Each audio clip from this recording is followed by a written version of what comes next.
I didn't forget anything that day. Not a receipt, not a glass, not a message. There was no evidence left behind. No object out of place. No careless mistake. If anything, it should have been the safest day. The cleanest. The one that never came close to exposure. But it didn't matter. Because Daniel didn't find proof. He found a pattern. A behavior. A version of me that didn't line up with who I used to be. He noticed I was watching the clock too much. And that was enough. The problem with deception isn't always what you leave behind. It's what you become while you're doing it. I didn't understand that at the time. I thought if I controlled the details, I controlled the outcome. I was wrong. Because I never accounted for being observed. Daniel had always been observant. Not in a suspicious way. Just attentive. He noticed small shifts. Tone. Timing. Silences. That used to feel like care. Later, it felt like pressure. The plan that day was simple. Too simple.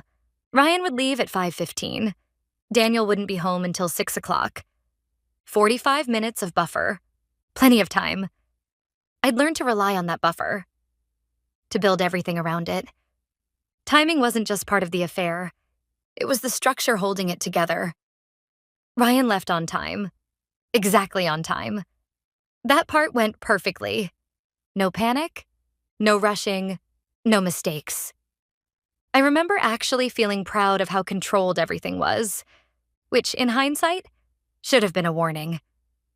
Daniel texted at 5:22. Running a little late. Traffic. Perfect. Even more time. Even more margin. I relaxed. And that was the first shift. Because once the pressure dropped, I started checking the clock.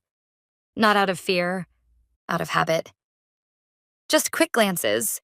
5:28. 5:34. 5:39. Harmless, automatic, or so I thought. Daniel got home at 5:47. Earlier than expected, but not dangerously early. Still safe. Everything was already done. Everything back in place. No reason to panic. And yet, I checked the clock when I heard the door. That was the second shift. He noticed immediately. Not the clock itself. Me looking at it. That tiny movement. That flick of the eyes. Waiting on something? He asked. Casual. Too casual. I shook my head. Just lost track of time. Which was ironic. Because I hadn't. I had been tracking it constantly. Dinner felt normal. Conversation flowed. Nothing obvious. No cracks. But I kept checking the clock. Not consciously. Just enough that it became a pattern. A rhythm. Something slightly off. At one point, Daniel stopped mid-sentence, looked at me, and said, "You keep looking at the clock." There it was. Named, exposed. And suddenly I was aware of it too. Which made it worse. Because now I had to stop. And stopping made it unnatural. "I have something early tomorrow," I said. A weak explanation. Thin. He nodded, but didn't look convinced. Because it didn't explain the timing. It didn't explain why I'd been doing it before he got home. That's the thing about behavior. It creates questions. Evidence doesn't need to. Later that night, he brought it up again. Not accusing. Just curious. "You've been doing that a lot lately." My stomach dropped. Lately. Not just today. I hadn't noticed. But he had. Which meant this wasn't a one-time slip. It was a pattern I didn't realize I'd built. "What do you mean?" I asked. Stalling. He shrugged. Checking time, watching the door, like you're waiting for something, or someone. And just like that, the air changed. I laughed. Too quickly. Too forced. "No, I'm just tired." But even as I said it, I knew the explanation didn't land. Because tired doesn't create anticipation. And that's what he was seeing. Anticipation. Daniel didn't push. That was his way. He observed, collected, let patterns build until they told a story on their own. And I kept giving him material. Over the next few days, I became hyper-aware.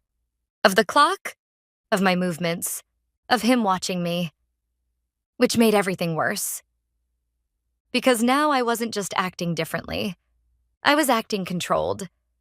And controlled behavior looks unnatural. 3 days later, he asked a different question. Who are you waiting for? Not if, who. And I felt something collapse inside me. Because that meant he had already moved past suspicion. Into conclusion. I'm not waiting for anyone, I said. But there was no confidence behind it.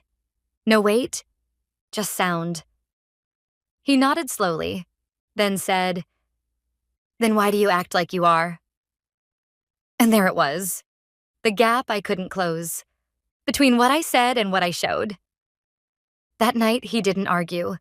Didn't accuse. Just withdrew. Quietly. Thoughtfully. And I realized something terrifying. I hadn't been caught. But I was being understood.